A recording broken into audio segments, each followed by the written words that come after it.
ಐನಾಪುರದಲ್ಲಿ ಗೋಮಾಂಸ ಸಾಗಿಸುತ್ತಿದ್ದ ವಾಹನಕ್ಕೆ ಬೆಂಕಿ, ಹಲವರ ಮೇಲೆ ಪ್ರಕರಣ ದಾಖಲು. ಕಾಗವಾಡ ತಾಲೂಕಿನ ಐನಾಪುರ ಪಟ್ಟಣದಲ್ಲಿ ಸೋಮವಾರ ದಿನಾಂಕ 22ರಂದು ತಡರಾತ್ರಿ ಗೋಮಾಂಸ ಸಾಗಿಸುತ್ತಿದ್ದ ವಾಹನಕ್ಕೆ ಬೆಂಕಿ ಹಚ್ಚಲಾಗಿದೆ.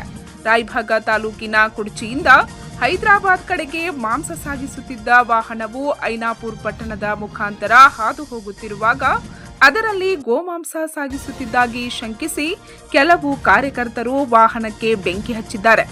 ಪೊಲೀಸರು ಬರುವವರೆಗೂ ವಾಹನವು ಸುಟ್ಟು ಕರಕಲಾಗಿತ್ತು. ಈ ಬಗ್ಗೆ ಪ್ರತಿಕ್ರಿಯಿಸಿದ ಎಸ್ಪಿ ಡಾಕ್ಟರ್ ಭೀಮಾಶಂಕರ್ ಗುಳೇದ್, ಈ ಘಟನೆಗೆ ಸಂಬಂಧಿಸಿದಂತೆ 2 ಪ್ರಕರಣಗಳನ್ನು ದಾಖಲಿಸಿದ್ದೇವೆ.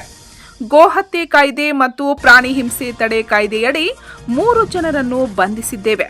ಲಾರಿಗೆ ಬೆಂಕಿ ಹಚ್ಚಿದ ಪ್ರಕರಣದಲ್ಲಿ ಇದುವರೆಗೆ 5ರನ್ನು ಬಂಧಿಸಲಾಗಿದ್ದು, ಅವರ ಪಾತ್ರದ ಬಗ್ಗೆ ವಿಚಾರಣೆ ನಡೆಸಲಾಗುತ್ತಿದೆ ಎಂದರು.